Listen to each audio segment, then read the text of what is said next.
Hi, everybody. Jean Humbrecht with Humbrecht Law, criminal and traffic defense attorney in Manassas, Virginia. Welcome to my weekly local business spotlight.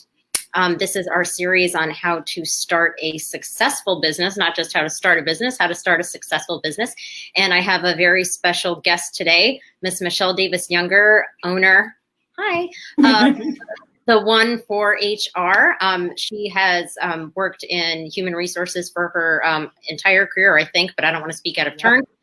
Michelle's going to be talking to us about things that business owners need to think about in the beginning, even if they don't intend on hiring people right away, because there's a lot of things that people need to know. So basically, The1ForHR LLC is your one-stop shop for resume writing, interview and career coaching, and small business HR consulting. So that doesn't sound like a lot, but it is a lot. She helps people that are looking for jobs. She helps employers find people to work for their businesses, and resume writing. And with the job market the way it is, even though we're coming to you today from Manassas in Northern Virginia, it's better here than in a lot of places, but, having those skills and knowing how to write a resume and present yourself is obviously very important. So I'm going to turn it over to Michelle in just 1 second, but to everybody who's watching, if you could leave a note in the comments, let us know where you are checking in from. And if you have any questions for Michelle as we're going, we're just going to do kind of an interview style, but any questions you guys have, I will make sure they get asked during the show. So Michelle, I'm going to turn it over to you. Thank you so much. You can hear me okay? Because sometimes I have issues with this laptop. So thank you so much for giving me the opportunity to come to you and your audience. And I think this is such a great platform you've started, and it's taken off like gangbusters. I'm really excited for you. It's really good.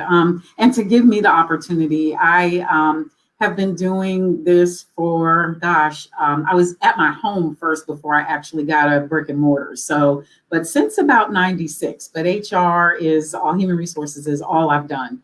Kind of found my calling. A lot of people can't say that. And I was blessed enough to find my calling, find places that would hire me to do it and work it, and then being able to start my business. So as you alluded to, my business is twofold.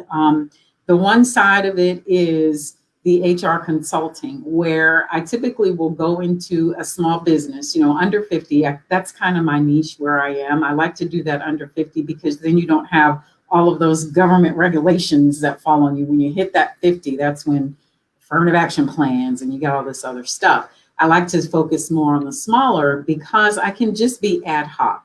I can go in if you need recruiting done, if you need training done, if you need performance reviews done, if you need to hire people, fire people, that kind of thing. I can get in and get out. And then on the more personal side, which is really my heart, I love being able to help people get employed. And that's how I've helped a lot of people in Manassas and beyond, not knowing, you don't know, you just kind of copy. People Google, how do I write a resume? And you see all these formats and things. It doesn't fit everyone. You have to really have someone that works with you and getting your resume out. And then the next step is the interview prep. A lot of people think they got interviewing down, and there's so many little things that you do with body language and all of that. You need someone to coach you in those things. And then you got those folks who say you're going to stay at home parent, you want to get back in the workforce. You have no idea what to do. What kind of questions are they going to ask? What should I bone upon? What should I, get more well-versed in? So I kind of coach that. If you want to make a career change, that's a little scary. But if you sit down, talk to me, we kind of work at it together, figure out your next road. People who are retiring, they want to open up their own consulting thing. We kind of just go through and work through it together. So it's not just see me and that's the end of it. I kind of help people go through the whole entire process. And it's really great to be able to do that for businesses and for individuals. So twofold there. So yeah, it's really good. You actually mentioned a lot of things that I wanted to follow up on. The first, you talked about businesses under 50 and then coming in when they need to hire or fire people and all that stuff. So for people who might not know, or for people who are starting their own business, is it necessary to have a full-time HR person on your staff? No, if you're, it's just one or two people, you really don't need that. And a lot of times businesses just simply can't afford it. HR people can Right. be expensive. So, and not that I'm, all that, but you don't really need it. It doesn't justify the need because if you're just starting out, you just want to know, okay, what do I offer people? I've only got, two employees. You're not really at the point of where you have benefits or you have, all these things that you want to offer. You just, if you just need help with the recruiting, okay, I want to hire an assistant or an admin or receptionist. And then, I would come in, get the job description done, that kind of thing. You bring that person on, help with the recruiting. Okay, so you could come in just kind of on an as needed basis. Yeah, when you need it. There's no magic number, to say when you get to this point, you need to hire an HR. They say one HR person for every, I think it's 100 employees or something like that. But you don't really need, if you don't have that need, there's no magic number to say you got to do it at this certain point. You'll know when you get there, when you got people and it seems like things are loosey goosey and people start to worry when they hear all these ads on TV and what about your FSA? And what about this? And what about that? And they're like, should I be doing that? I'm like, no, you're fine. I hear about affirmative action plan. You don't need it. You don't have 50 people. What about FMLA? You don't have 75 people in a 50-mile radius or whatever so it's all those little things that HR people just kind of know and spout out. And no, you're fine. But hey, we want to do some training. We got like 5 people. Can you come in and do that? We need to learn how to document disciplining people. Great, then I can come in and do that and just work with management. Okay, so I'm glad that you mentioned that because I'm a small business, so I've looked into this before and had people working for me, never full time. So it's one of the reasons why I wanted to do this series is because it's a lot of things that you don't think about in the beginning. I mean, like you can think that you are so well prepared and have everything done, even if you have the money, but things come up that you just don't think about. So in terms of, firing people and documenting things. And so I just kind of wanted to ask about that. I mean, what can you tell us about that in general? Say you have one person part-time and you don't have any documentation and the person is not meeting your expectations or really messes up and you have to fire them. I mean, do you have any liability? Do you have anything you need to be concerned about in terms of them coming back at you? Documentation is always better than not having anything. Virginia's at will. You can let in.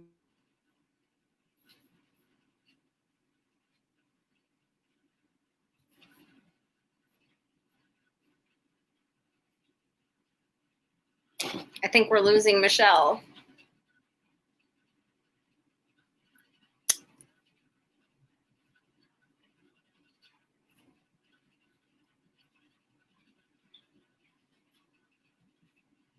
All right. Well, if anybody's still there, and Michelle, if you can hear me, we lost you and you are frozen right now. So if you want to try logging out and logging back in, I am not going to try to explain at will employment.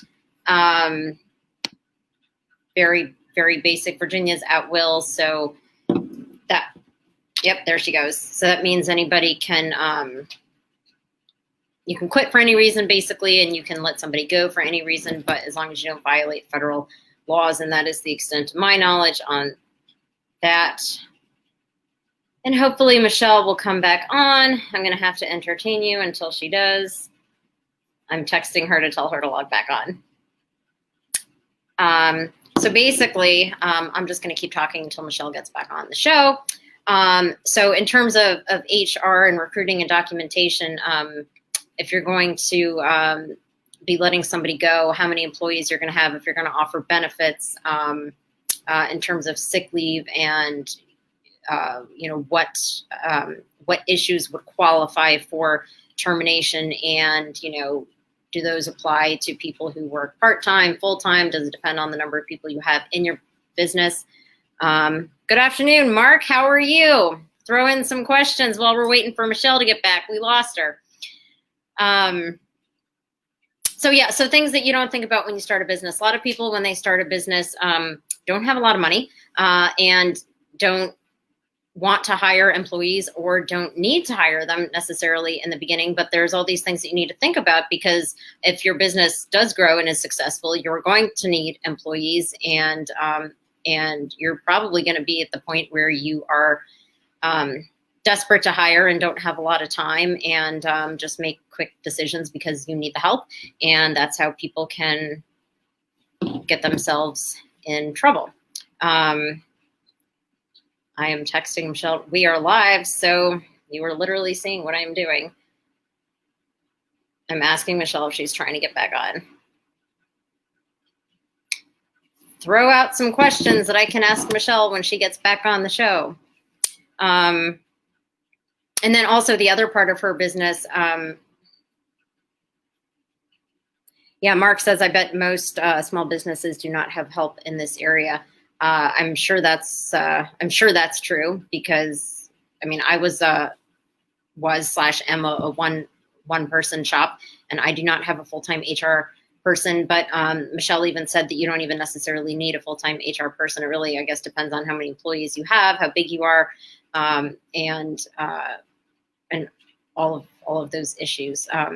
But she was also talking about the other things she does: resume writing and preparing people for interviews and recruiting. And she mentioned body language, which is something I definitely want to ask her about if she comes back on, because I think that's really interesting things that we do in interviews, that because we've all had lots of interviews over the years. And she's a good person to tell us what works and what doesn't. And then also recruiting for the businesses, helping businesses find the right candidates, which is another problem you're going to have. Because if you do get to the point that you as a small business or any business are so busy that you're just desperate to hire people, you might not necessarily be hiring the right person, and then you're going to spend all this time training them, if you even do that at all, and then they quit or you have to let them go. So it's really important to try to find the right people. So mainly, this is about starting a successful business. And for a lot of people, this applies down the road, maybe not necessarily in the beginning, but there are things that you should be thinking about in the beginning, because when you do get really busy, you're just going to be so desperate. You're going to feel like you don't even have time to call an HR person and talk to them, which is a big mistake. So it's just important to think about these things from the beginning. It might be a year, it might be 5 years when you need to hire somebody, but just to be prepared for when you do, having documentation and procedures in place, for people to follow. Mark says, idea for her is seminar tips on LinkedIn. That is a really good idea. Oh, seminar tips. Oh, here she is. I think he means for interview tips. Oh, sorry. I have no idea what happened. Our special guest is back. Yay. I don't have to keep talking. I'm so sorry about that. I was asking Mark Sweeney any questions he had. He said an idea for you would be to do a seminar on interview tips on LinkedIn. That's a really good idea. Oh, yeah, that is good. I'm so sorry about that. My computer just went, nope, I'm restarting. And I went, no. It happens. Oh my gosh. So we were talking about the disciplinary. What was the last thing you said? Oh, you said right to work. And then I started talking about that, and I said, I am not going to talk about this at all. And then I just started blabbing about how I wanted to ask you about interview tips and body language, because we've all had interviews in the past, not even known why. So, but let's get back to where we left off. The right to work state. Right. So being in Virginia, and that's where we are, it's at will. So either side can say goodbye at any time, but it's always better to have the documentation. I advise people, just when you start to have issues, start a folder and just start to document. Especially when you had to with the person, verbal warnings, written warnings, you want to just document all of that stuff so that when, and hopefully not, but if you have to go to court or something like that, you have documentation that you've kept on the person and the issues that you've had. The thing that a lot of employers don't understand is that when they fire somebody and they go file for unemployment, anybody can file for unemployment. It doesn't have to be a layoff. I mean, they can go file. Doesn't mean they're going to get it, but they can still go file. And people go, why? I fired them. They shouldn't get it. Well, that there's without a job. And so it will come to mediation. You'll have to submit statements. It can get really ugly, but documentation is always best for those unemployment claims that will come. You can say, I talked to this person on this date, this date. I told them one more time they were going to be let go. So you have that set up. So it's always good to have documentation and know how to do it right. And if you're not comfortable, have an HR person, a consultant come in and sit with you and talk about how to do it, or even assist you with it when you're there. I've had to do that too. Oh, so you sat with business owners or employers when they were disciplining their employees? Some folks just really are not comfortable with doing it. And I get it. I wasn't the first time I had to do it. And it's just something you kind of get better at. They kind of sit there, let me handle the rough stuff. And then they feel more comfortable if they have to do it again. But usually, sometimes that first time, they do have me come in and kind of side saddle and run the meeting. Do you ever participate in the hiring too? That's always the fun part, right? People like doing that part. As far as the interviewing, people are not comfortable if they don't feel like they know what to ask, how to ask it. They don't want to ask the wrong things. They don't get in trouble. They let me do all the screening, all the interviewing, and I will present the top, 2 or 3 candidates to the manager. If they feel good enough to do it, I give them guidelines on don't ask age, don't, race, religion, politics, stay away from all that. And people pretty much know how to do it. That much, I haven't had to do a lot of that. Because people are pretty comfortable and everybody has internet and they go on and get all these great, wonderful questions they can ask. I do more of the behavioral based. Tell me about a time when, because that gets more to the person and how they're going to react in situations and not just that, oh, I'm nice, everybody likes me. No. Tell me about a time you had a customer that came up to you, you close at 10, it's 9:58. What do you do? And they're being nasty. What do you do? Tell me about a time you had to handle that, that kind of thing. So you can get to a little more grainy stuff, when you do that. So it's coaching. Now, can employers tell if somebody is just telling them the answer they want to hear? Because I'll tell you what my truthful answer is. You close at 10, it's 9:58, because I used to work in restaurants. I go hide in the back so I didn't get the table. That's what I did. But nope, I'm done with my side work. But I wouldn't tell an employer that. When you're interviewing, it is better not to have those yes, no type questions, because you want people to elaborate. And the more you get people to talk, the more you find out about them, their personality, if they're going to fit with your in your environment. The more they talk, the more and that's the thing with interviewing. If you're doing most of the talking as the interviewer, that's not going well. You need to have that person do most of the talking. If it's all you're not going to find out the things you need to find out. But you can pretty much tell, but just don't ask those questions that require a yes or no. Ask the thing where they have to elaborate. You shouldn't have to ask, well, tell me more about that. That's why I'd say the behavioral is better, because you can say, tell me about a time when you had a problem with your supervisor. How did you go about resolving it? And that lets them know, okay, do you have the confrontation skills? Do you have the emotional stability to handle a confrontation with an authority figure? And, you find out a lot that way. I never even thought about that. So, that's why you have me on here. Exactly. So partly getting them to talk just to see what their personality is, but then at the same time, how they handled whatever that particular situation is. Exactly. It's not just the answer to that question. It's just right.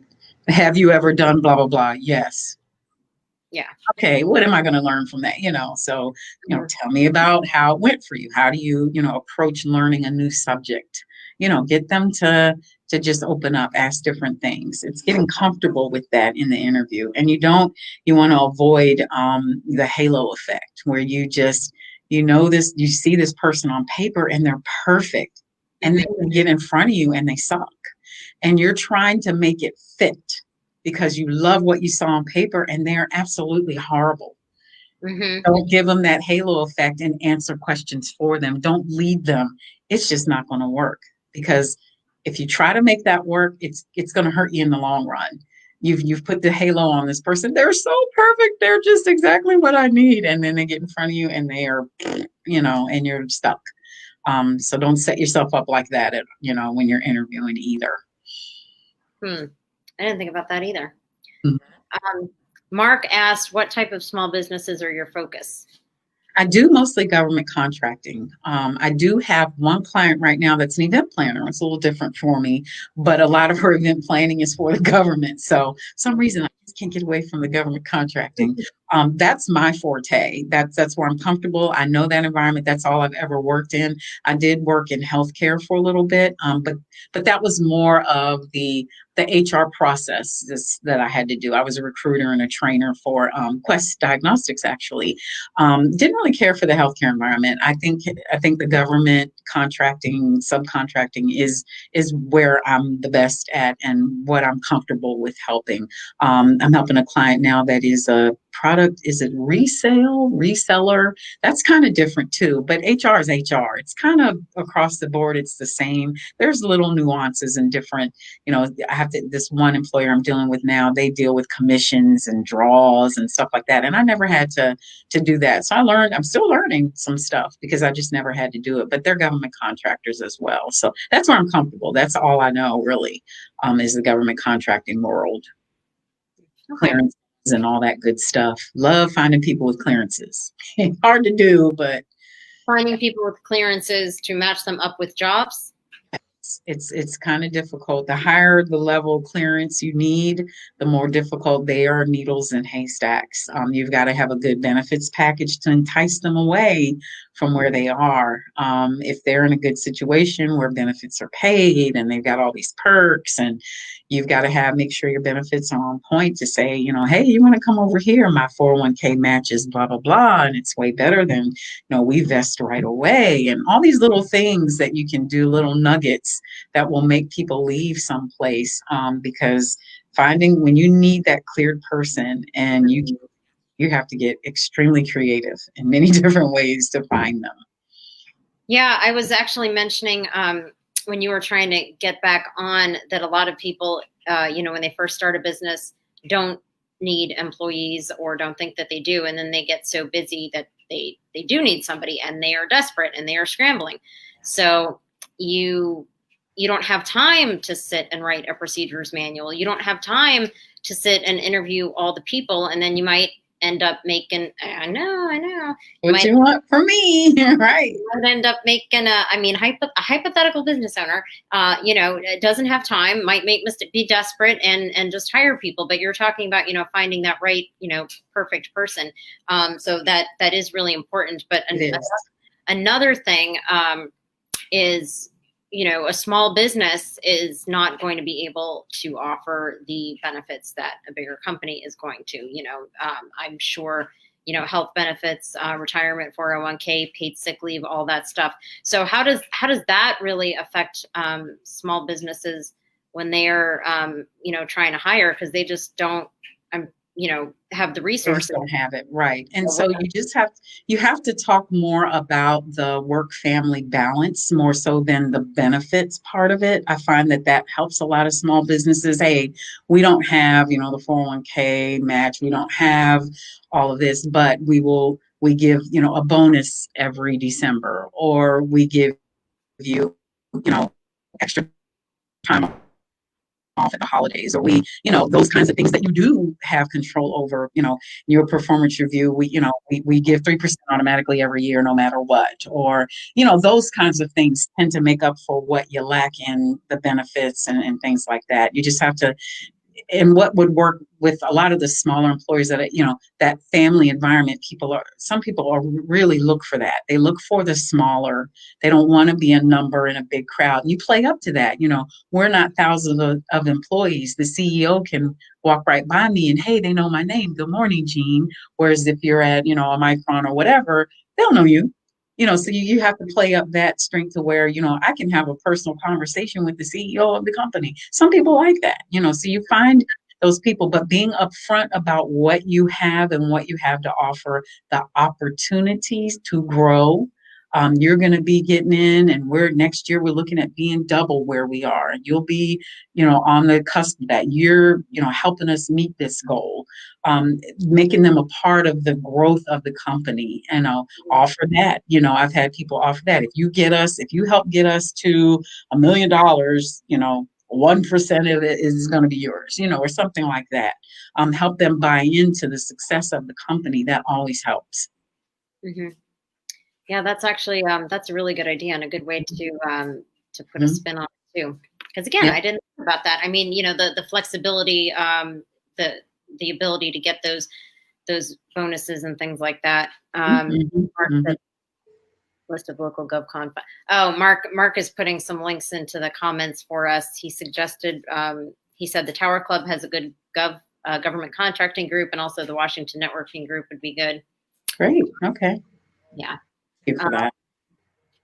So, and I actually wanted to ask you about the interviewing, because you help people who are looking for a job. And I think it's really, obviously, to me, it's obviously beneficial that you help businesses find employees, but you also help potential employees find employment, because you know what both sides are looking for. You know what the business is looking for, so you can know what to tell the person to do. But you mentioned interviewing tips and body language and things like that. So I kind of wanted to ask you. I mean, can you give us like a couple examples of some body language that we don't really know that we're giving off that would be good or bad? Yeah. Just right away, a client that I helped, she wanted to, I think it was there was a job, she's government, and she wanted to apply for the next level up, and so she had been out with a newborn. And she said, I need help because I've got an interview for this, and I'm really nervous, and I want to nail it because this is like the perfect job. I can work from home, be with my baby. So bring her in. She's sitting in front of me, and we go through questions. So what I do is send me the job description of the position that you want to go for, and I will develop questions from that, and we will go through a mock interview. Wear what you're wearing to the interview. And this is when, before COVID and everything was in person. Wear what you're wearing to the interview. I want to see it. I want to give you some tips on that. Show up, on time, ready to go. And up. So she shows up, she does all that. And I'm asking the questions, and she is doing this, rocking the baby. She got in the habit of rocking side to side and doing this. And I thought, why are you rocking? No clue she was doing it. And I said, yeah, they're going to think you're a little off if you go in there and you're doing that kind of stuff. And don't do that. And so I'm like, just don't think about it. And then that's all she's thinking about. I can't do that. I said, you just got to relax and just answer the questions. Stuff like that. The upspeak is horrible these days. I know you already know what that is, right? The upspeak. Just try. I try to tell people, do not do that if you can help it. And I know, right? The extra. Just got to practice. It is practice with people you trust, who are going to be honest with you and say, you're looking at the floor, you're looking at the ceiling. One guy would close his eyes when he talked. And then I said, you have to open your eyes. You have to look at me. If you cannot look at me across from the table, I can't give you a paycheck. I mean, it's just not going to work. You have to be able to speak about yourself confidently. You have to praise your own pond. You're a poor frog that if you won't praise your own pond. That's what my mom always said. Nobody can talk better about you than you.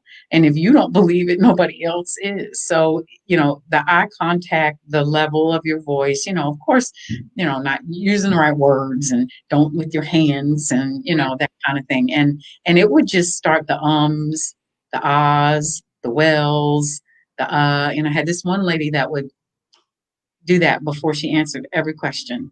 I would ask her a question and, well, and it was she had no idea. No one ever told her that she smacked like that when she was thinking, and I said, you got to just stop it. So if you don't have anybody around you that you can practice with, look in a mirror, set a timer, record the questions, hit play, have the question play, practice answering it into the mirror, and just watch yourself. And now, it's a little bit easier because COVID, they're doing more video interviews. Make sure your background's good. You don't have, stuff behind you that looks all crazy and, giving away stuff, info about yourself. You don't want people to know, but just little things like that. But body language is huge. If you know the ums, the ahs, the wells, the likes, the upspeak, the rocking, the just different things like that. And people can tell when you're comfortable. I try to make folks comfortable and have a conversation first before we dive into an interview.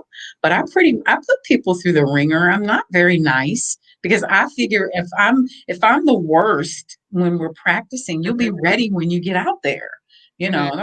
Where's the nice Michelle? Geez, you don't need the nice Michelle. You need the Michelle that's going to put you through the ringer. I've got to just, and I'm just hammering question after question after question because I need you to be able to come out with the info that I need to make sure you get this job. So they're coming out sweating a lot of times. And oftentimes I say an hour minimum, but most of them are 2 hours because every single time you say, I start the clock over. Let's do it again because we've got to break that. We've got to break that. It's a placeholder. It's hard. It's hard to not say and ah. It is. I do Toastmasters and I use the word do loosely. I haven't done it in months, but they have they have an and an ah counter. And I just did it. I just said ah. And I was about to do it. I'm so conscious of it now, but they count and it's embarrassing. They're like 10 likes. Yeah. It's hard though, because that's just how we speak. That's how we are. But it's practice. It's all practice. It is practice. And now I'm so conscious of it. What do you mean? Like, I know, right? How many times did I do that in my different life? And did you see what I did with the rocking? I'm folding my legs up underneath me. I am live on Facebook. I'm sure there's hundreds of people watching me. But yeah. But you're not interviewing, so it's interviewing you. You're the most important person in the room. That is so funny. Oh my gosh. Yeah. And just is my thing. I say just. That's just, I don't know where I got that from, but I have issues too. I'm not interviewing, but I think, it's just, like I said, it's just practice. The more you do it, you get more comfortable. Mm-hmm. You know what I say a lot that apparently is a bad thing to say? Makes sense. Makes sense. Oh, I hate that. Yeah. Sorry. I know. Apparently it's condescending. Yeah, because my husband's an IT instructor, so he makes sense. And I'm just looking at him like, I'm not stupid. He's like, I'm not saying you are. It's just something I say to clarify, make sure, like, I don't need you to say that to me. Yeah, I know. And then I think it kind of diminishes the power of what you're explaining because you shouldn't have to ask if it makes sense. And I was just noticing the upspeak. I noticed I was doing it, and I hate when people do that. Now that I'm trying to think of an example of upspeak, Michelle, your eyes are closed. You don't have closed eyes in an interview. So I can't even think of an example, but I hate when people do that. Can you give an example? Because I'm trying to think of a way of the upspeak. I went to the grocery store. Yeah, well, that's the whole. I know, right? I know, right? Jean, really? Oh my God! Law school, and then after law school, I worked on the Hill. Yes, that's what we do. No, that is all. It's awful. It's really. So, but praising your own pond is very hard to do. And again, it's all about practice. You have to talk about yourself because nobody else will speak your praises better than you. Well, that's actually, you mentioned that twice, but that's actually really important. I have trouble doing it because in whatever context, because I don't want to seem like I'm bragging or think that, I'm, so great and better than you have to. But it's hard. And I think a lot of people struggle with that. So how do you do that? How do you sell yourself appropriately without making it seem like, you're being bragging, right? You're bragging. So you have your elevator speech, and I know everybody's heard about the elevator speech, 15 seconds, 30 seconds, whatever it is. You kind of practice that over and over to yourself. Hi, I'm Michelle Davis Younger. I'm a graduate of Strayer University. I have an MBA. I've been in HR for 30 years. I am the best darn resume writer you will ever have. I will write your resume so good that your own mama won't even recognize you on paper. When can we meet? Here's my business card. That told you where I went to school, what I've been doing, what I've done, all of that. It's practicing that. Having that elevator speech is like the first thing to practice. If you see the person that has the job that you want, what are you going to say about them to make them want to reach out to you? You only have 30 seconds. You only have 50. You've got to say the most important things. I told you I was the best darn resume writer. I could have said I'm the best HR rep, plug in whatever it is, that works for you. But it's just getting that down. I am, I can do, I am. And then you're not umming, you're not on, you're just stating the facts. I am this, I went here, I did that, I own this. That's it.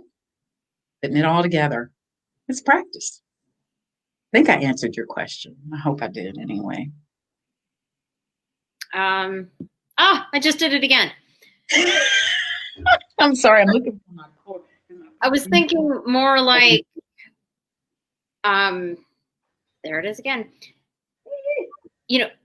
Just things that because you can reiterate whatever's on your resume.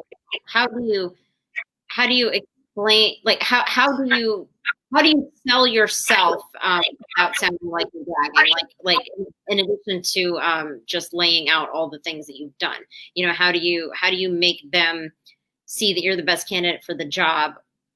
Like, how do you stand out and not cross that line of being bragging?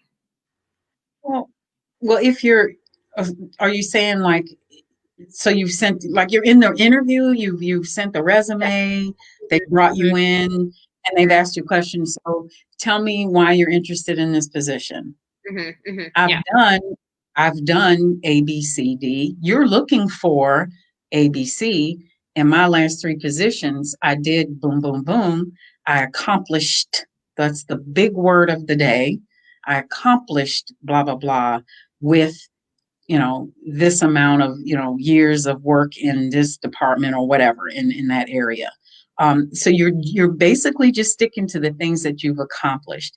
What employers, I often coach people about numbers, dollars, and percentages is what matters. Quantifying and qualifying yourself in that way, mostly on, oh no. Looks like she knew her computer was going. She will be back.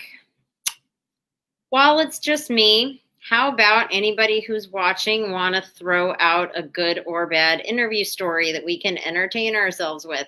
Because I was going to ask Michelle, what is it that employers don't want to hear when are you going over the top when you're talking about your accomplishments and everything? So to everybody who is still out there, throw out an interview. It can be hypothetical, so it doesn't have to, and I just did the upspeak. See, I'm already learning so much. But anyway, I'm not very entertaining by myself, so throw out some interview stories, please, or questions while we wait for Michelle to come back. I know there are people out there because I can see that you're out there.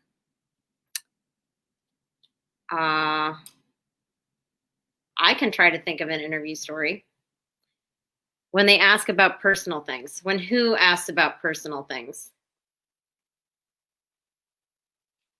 Mark, when who asks about personal things?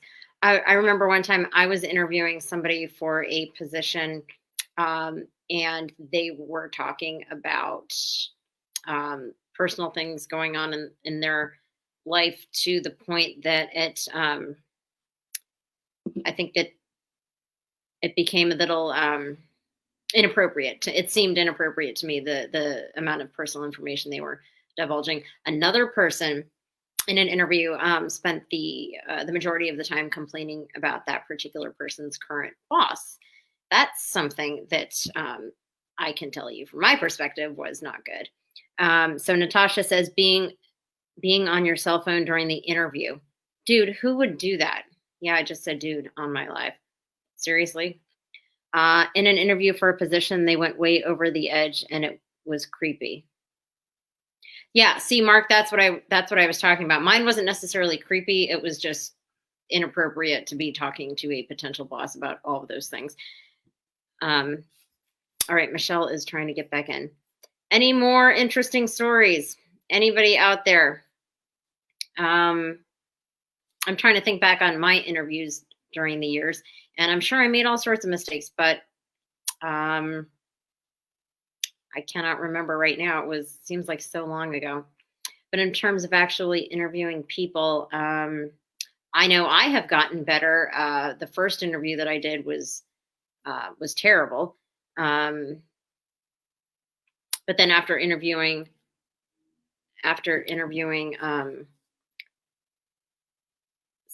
Michelle's texting me. I'm not just being rude and texting during my interview. The more interviews I did, the easier it seemed to get, and the more questions I thought to ask, and cut to the chase. But it is something that comes with practice, and I'm certainly no expert at all. All right, Michelle is back. We're just gonna cut this short. I tell you, I don't know what's happening. That's fine. We were sharing interview stories. I was talking about my experiences interviewing people and things that stood out to me as bad, and people were interjecting with some comments. One particular interviewee I had spent the entire time complaining about his or her current boss the whole time. Another person talked, I know, right? And then another person talked about her his or her personal issues that it got to be way too much. And Mark was saying he was in an interview one time with somebody that went way over the edge, and it was creepy with personal things. So yes, people do weird things in interviews. It happens, and it's awful when it does, because it just makes both people, oh my God, it was so uncomfortable. You're like, what just happened here? But the other part that people forget too is you're interviewing them. So always go in with your questions. And so when I coach people, I give them a set of questions to ask, because you think one question I have them ask is, where are you in the process? That kind of impresses people a little bit. Am I first? Am I last? How much longer, are you interviewing? How many more people do you have to interview? Why is this position open? Mm-hmm. Sometimes you know that ahead of time, sometimes you don't. But if you don't, that's a good question, because that gives you a little bit of insight on, was somebody let go? Did somebody quit? Does this have a high turnover? Did somebody get promoted? That says a lot, about the environment. Hey, we're growing. We have this opening because we promoted, Jane to the whatever department. So we have this opening, and people say, what about the salary? I don't ever don't talk about it. If they bring it up, a lot of times they'll know ahead of time if you're in the range. I always tell people, just give a range. You'll never say, I need to make 90K and I'm not coming for a penny less. You just kind of give a range, and always add more on to what you really want, so that way you can get where you want to be. People pretty much know all that stuff, but interviewing stuff, I think it's easier now with COVID than, or with, doing virtual. Mm-hmm.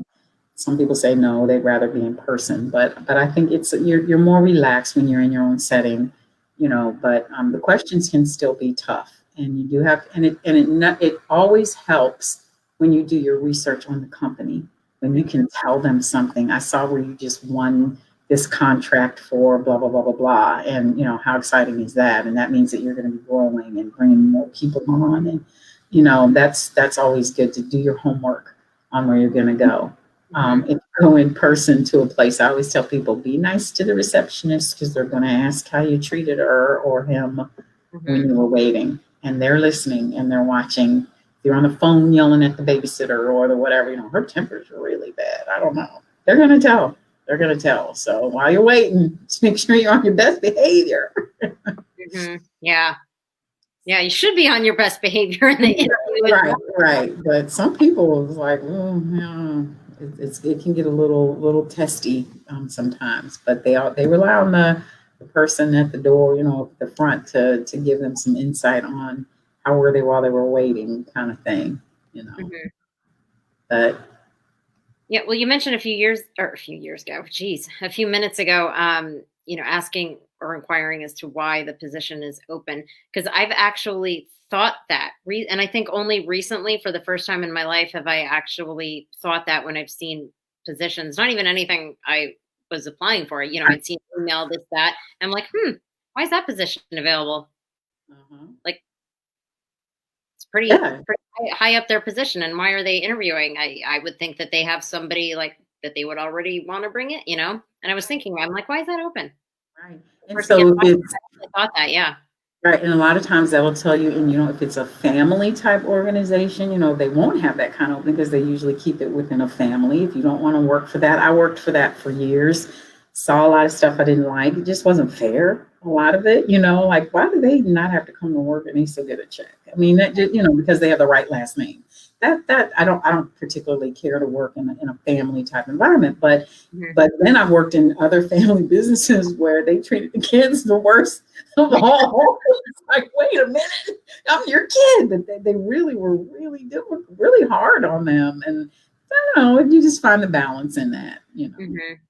Yeah, I know some businesses that have family members and children working for them, they let a lot slide, and it irritates the other employees, as Yeah. it should. Yeah, yeah, they get away with a lot. And then there's, like I said, then there's some that are just like hardcore. We ain't taking nothing off of you. We're treating you bursting anything in here, but just depends. And just depends on the age of the company and all that. But knowing why the position's open, to me, it's a really good question to ask that. Mhm. People ask, where do you see yourself in 5 years? And you never want to say in your job. I've had people say that. I'm like, don't do that. That's not. You're not impressing anybody that way. You will not get hired if you say that. But growth somewhere I can, help the company grow. It's all about the company. It's what you're bringing to the table. How are you helping me, increase my profits, make me money, save me money, all of that. Numbers, Mhm. dollars, percentages. So when you're talking about yourself, getting back to the whole, speaking about yourself, numbers, dollars, percentages. When I came in 1985, we were 20%, and now we're at 90% production. Da da da da da. You've got numbers to back it up. Um, Mhm. we were Mhm. at 5 employees. When I left, I got them to 25, 50 employees. And, I just outgrew the position where I got them to a certain point and it was time to move on and take the next level. They're at a point where they're fine. I've outgrown them, and that's always a good answer. No Mhm. hard feelings, just time to move on. And it's good to see that you in that in yourself that, I need to move to the next level. And the opportunities just aren't there. They aren't there. You have to face facts, and move on. So, yeah. Well, one other thing I wanted to get to that I don't think we really talked about. When you first start a business, most people, or maybe we started and went off on a tangent, most people don't need employees or can't afford them. So, what can and should businesses be doing when they first start, to prepare for when they are going to need employees? Because, like I think I mentioned when we lost you for a minute, it seems to sometimes snowball, and you need help right away. You don't have time to write procedures. So is there anything you can do in the beginning when you know you're not going to have anybody right then to prepare for the future? Well, just, I guess, making note of the things, how you want it to be, just sort of, I guess, keeping a journal or something on how, when I get employees, these are the kinds of things. When it comes to your mind, put it down. I'd like to do yearly performance reviews. I'd like to, have a handbook. I'd like to, and the things that you have to have in your company, that you want to see in your company. You want to have training. You want to have that kind of thing. Make sure you have good accounting people that are going to make sure your taxes are straight, and that kind of thing. Mhm. But thinking about processes, like, how will I hire? What kind of people? What kind of culture? What's my vision statement? What's my mission statement? Benefits. What kind do I want to offer? Healthcare? Do I want to just offer dental? Do I do? So just sort of keeping notes and keeping track of the thoughts that come in the process, and that becomes your whole plan.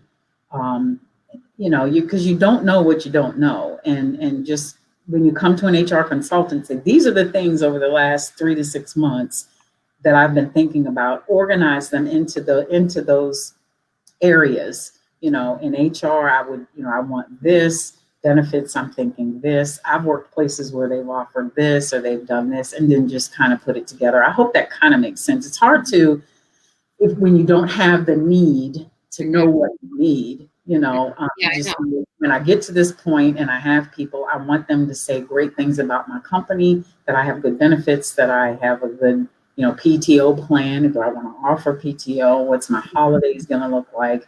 Are we going to recognize all the government holidays? Are we going to give floater days? Are we going to be flexible with any of the leave benefits, or, things like that.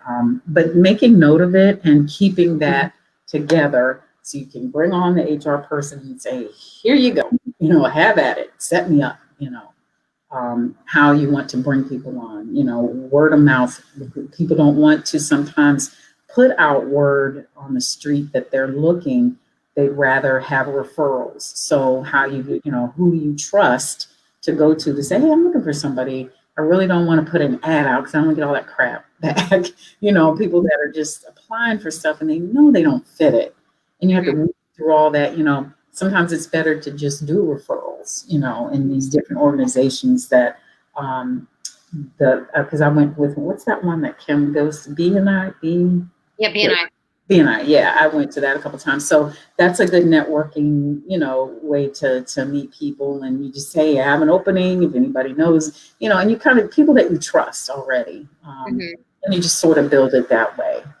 But it's one thing at a time, and you have to not put so much pressure on yourself that you got to have this and you got to have that, because it's not like that. You're not breaking any laws. As long as you're paying your taxes and paying your rent and paying your bills, you're good. Yeah. When you start to hire people, though, it just brings a whole other element in. So, yeah. But I asked because I got to that point myself, and I'm sure a lot of small businesses did, that I guess I was doing well because I was so busy. I needed help. And I think at one point I was definitely talking to you about that, Michelle, but I didn't have time. I mean, I did not have time to write a handbook. I did the interviews because I should have just hired Michelle. But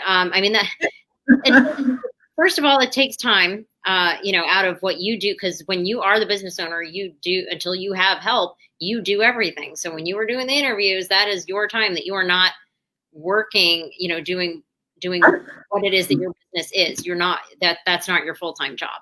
So it would be, I would say, looking back on it, I definitely, I probably should have at the very least had somebody help me with either sifting through resumes or sitting in interviews with me, because, man alive. it takes so much off you. And when you develop that relationship with an HR person, a good consultant, I have a CPA that I help now. When she needs something, she just contacts me. Hey, I need to hire a new accountant, a new CPA. I put the ad out. I got all resumes. I screened them, interviewed. She has her person now. Happy, good to go. She didn't have to do anything but interview with her. Once I found her and brought her to her, and she's good to go. And it was half an hour of her time. I did all the rest of it, and that just not having that load and pulling yourself away from your attorney stuff, then and know that you've got a competent person that knows the right questions to ask, and you'll get somebody that you really like, because you don't want to be having turnover and all that. It's not, those things are just not pleasant. Yeah, and that's another thing. Taking the time, I mentioned this, I think, when you were off too, taking the time to train somebody who is not a good fit, that you probably have known. I mean, things happen, but if you should have known that person was not a good fit, that all that time you took training and then have to retrain, it's just time that you just don't have. You just really don't. Mark says, outsource the tasks that aren't your strong area. That's everything except law. I'm just kidding. That's exactly right. If you know that interviewing is not your thing and you can't really put the time into it that it requires, then let an HR consultant do it. I mean, when it's your business, I would still say, I mean, my personal opinion would be to have somebody who's experienced in HR do it, because I mean, you just know so much that I don't know. And I, the handful of interviews that I have done personally for my business, I know that I have improved with each successive interview, because of things that I found out in the previous interviews, because of mistakes, things I should have seen before. And I think it eventually did save me time, but I had to learn that the hard way. So, Right.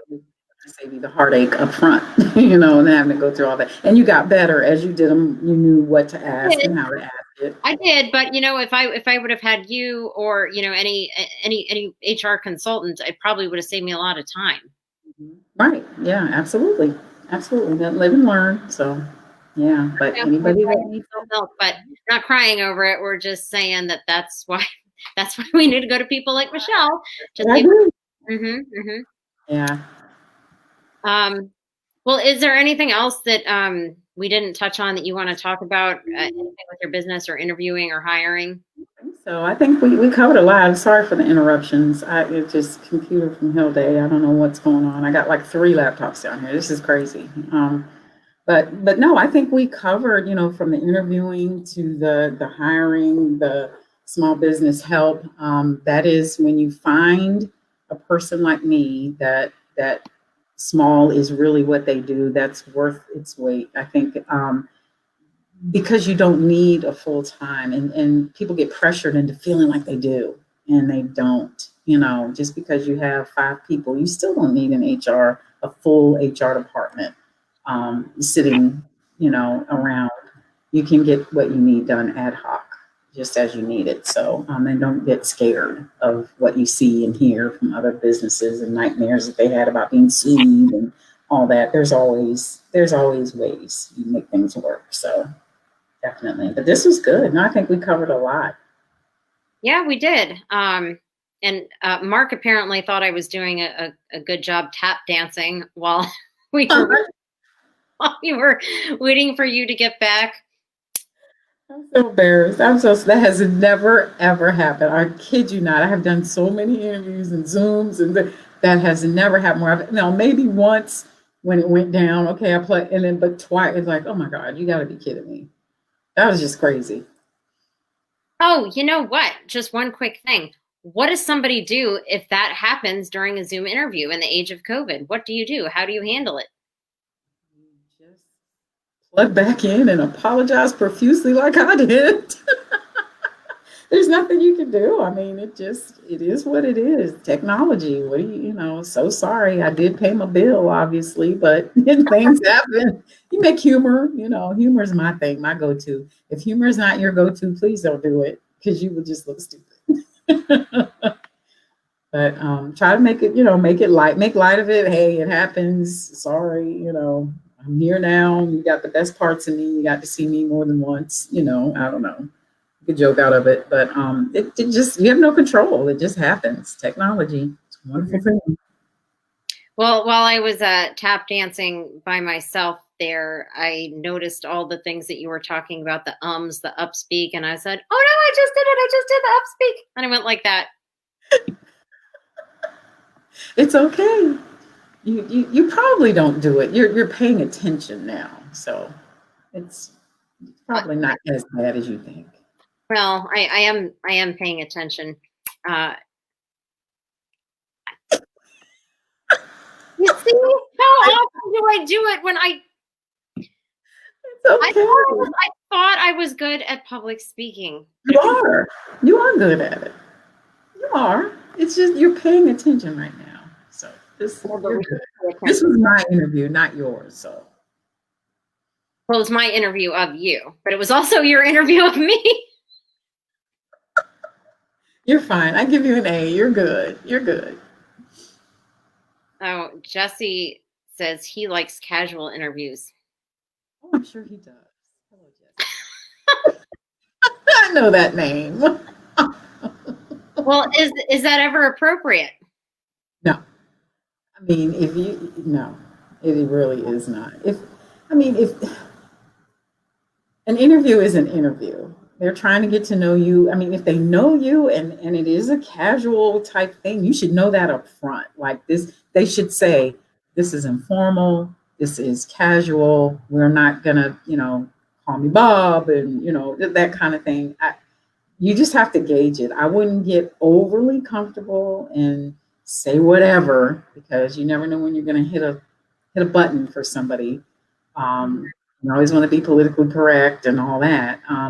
You know what? It's a good thing you mentioned that though, because I did it again. You want to be yourself, and the employer wants to see your personality. So where do you draw that line by not being too stiff? You just have to know. You have to read the other person and their responses, how they're receiving your responses. Are you still with me? Because I just see me now, so I don't know if that's okay. Are you with me? Hello? Should I tap dance? I'm not sure what to do. Can you hear me?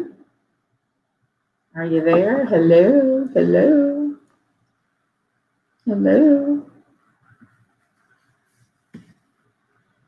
What happened? Where'd she go?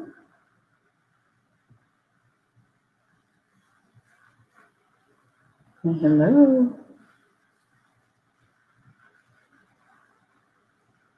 Anybody know what happened?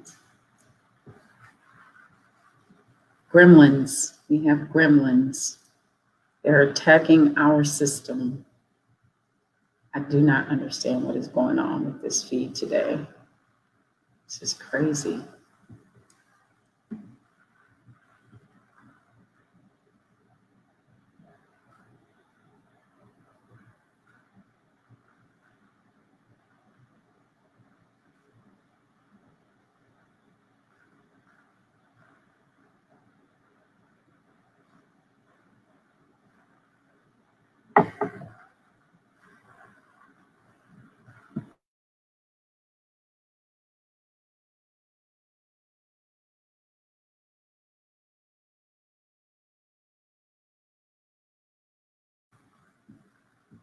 Ladies and gentlemen, Jean will be back in a moment. Her computer is installing updates. So thank you for staying tuned. We will be back with you momentarily. Thank you for your patience.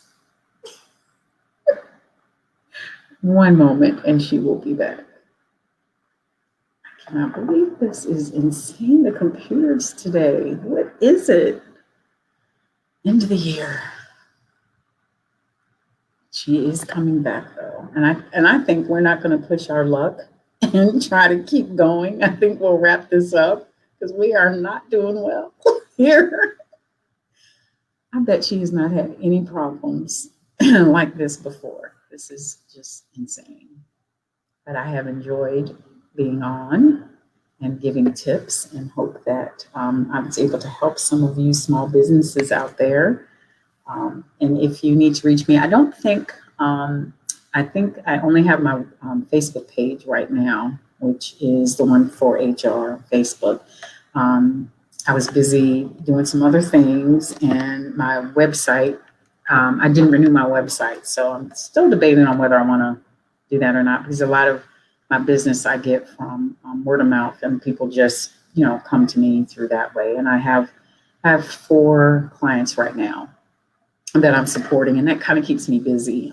But the resume writing, I do. I will always do that because that is just my way of helping people get to the next level and get employed and stay employed. In the interview coaching and career coaching, that is my passion. That's what I really love to do. The HR support is great, and I love doing that, being in and out. But the resume writing is something that I really, really strive to continue.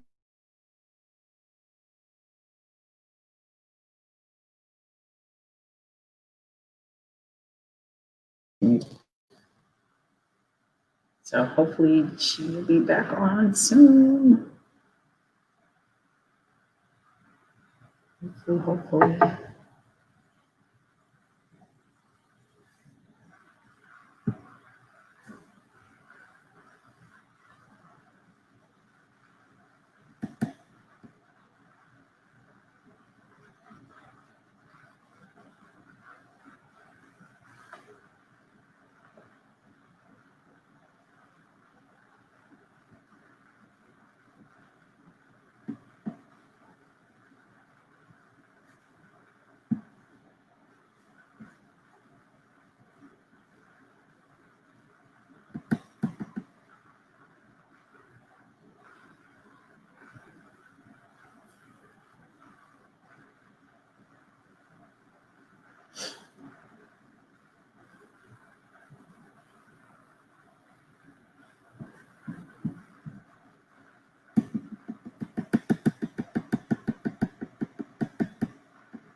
Okay.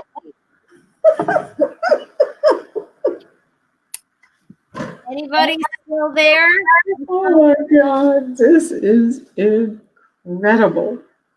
Michelle, what are you laughing at? So, for anybody that missed either of the kickouts, Michelle got kicked out twice, and then my computer decided to install updates. And I'm like, are you kidding me, Smalls? Really? Talking about going with the flow during an interview. Oh my gosh, this is just, it's gremlins. I was trying to keep going. I'm not good like you. It's hard to sit here and look at myself and talk to myself. Oh, well, I'll look at the video later to see what it was that you said. Yeah, I was just like, I don't know what to talk about, or going on and on. But no, I think I think we were wrapping up anyway. I think we kind of were. We probably would have saved like 20 minutes if we didn't have this interruption. Right. But no, so I'm available. I would talked about how I don't have my webpage anymore, but I have my Facebook page, and just as so much stuff was going on with me and I just didn't have time, I think I let it lapse and I'm like, oh shoot, I need to renew that. But I'm working with clients, like I said, and I have 4 that I'm helping right now. So I'm kind of, busy, but I always squeeze in the resume and the interview because that's my passion. That's what I really, really, really love to do. And I do that more on the weekends. Now I got a lot of other stuff going on, but I still try to do it because that's what I love. So do you prefer to help the people who are looking for a job? Yeah, I mean, anybody really. I mean, I'm just the help period, just to be able to help people get to the next level. Nothing's worse than when you're in a job you hate. You hate your boss, you hate your life, you hate everything, and you're like, oh my gosh. And then COVID made people stay put when they really wanted to leave because of uncertainty of, what's going to happen.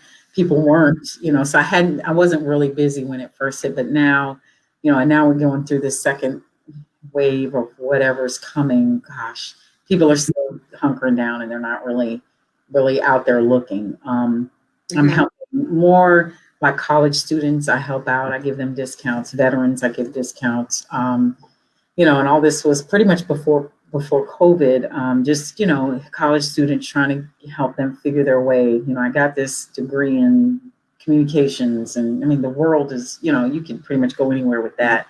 And then you got those kids who I hate to say junk degrees, but it's just like, wow, you couldn't really, you needed to get into something that was a little more, that you could really get a job in.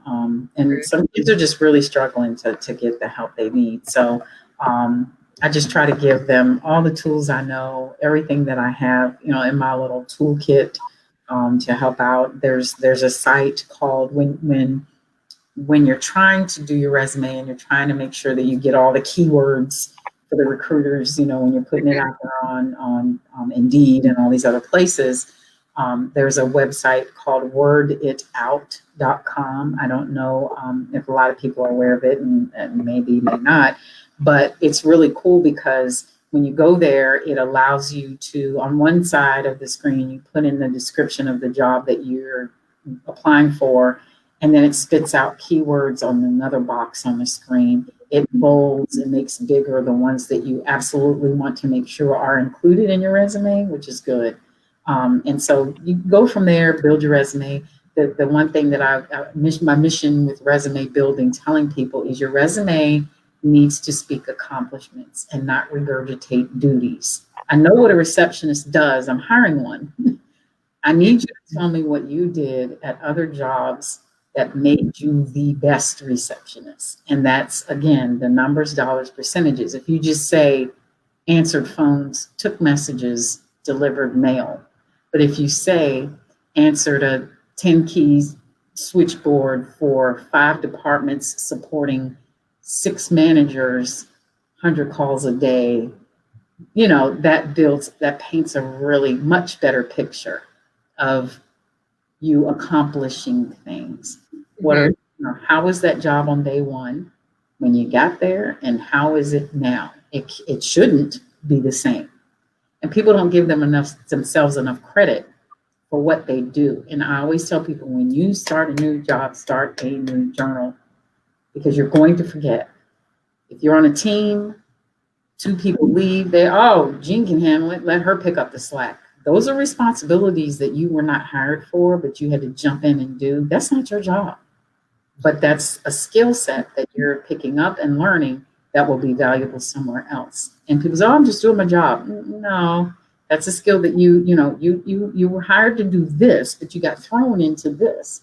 So that's another accomplishment. When two people left, I picked up the slack. I did, so, and it's just getting that down on paper and out and telling your story with less. Less is more. And you do that with numbers, dollars, percentages, goals, accomplishments. So if you did pick up the slack, focus on the numbers, percentages. I wrote it down. Numbers, percentages, and what was the other word? Dollars, numbers, dollars, dollars, and percentages. So I mean, while you might think it's bragging to talk about all these things you did when you had to pick up the slack, you are saying it in a way that says what you did to help that other company. Accomplishments. While you were there, I helped the sales team reach a quarterly goal of $1 million. That says a lot. You helped do that.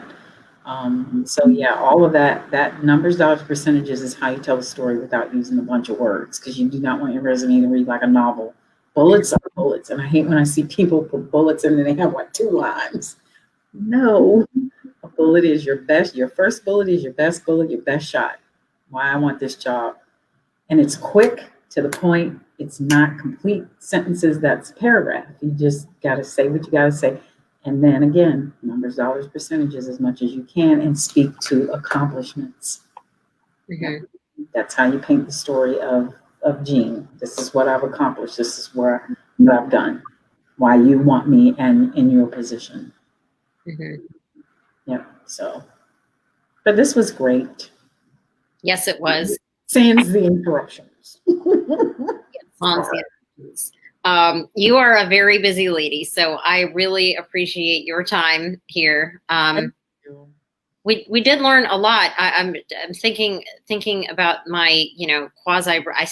I have a resume in that it's on my computer, but I don't even want to look at it. It's probably so terrible. Duties, not accomplishments. Yeah, so. And that's I know what a lawyer does. Tell me what you've done. You're an accomplished author. Do I know that? Is that on your resume? Right. I forgot about that. That's not on my resume. There you go. You have a book. And is that anywhere on your resume? Probably not. So that kind of stuff. You think about just how you started and where you are now. And it's really good to do that with each and every job you go to. Start a journal. Today I'm doing this, my title was this, and a couple months later come back, oh my gosh, I'm doing so much more.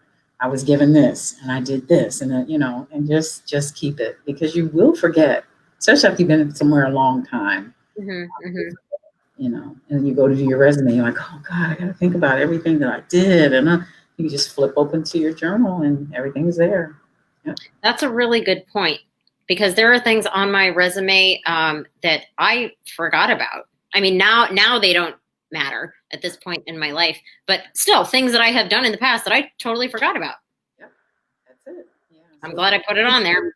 Update the resume as often as you can. Even if you're not looking for a job, you still need to put your stuff somewhere, journal, resume, somewhere, because you're going to forget. And you're not. And again, it's about praising your pond. So that's the best way to write down everything you've done. And then it's easy for you to come out with it when you see it in writing. You've written it down. I did this. I did that. I did that. And you formulate your little elevator speech from there.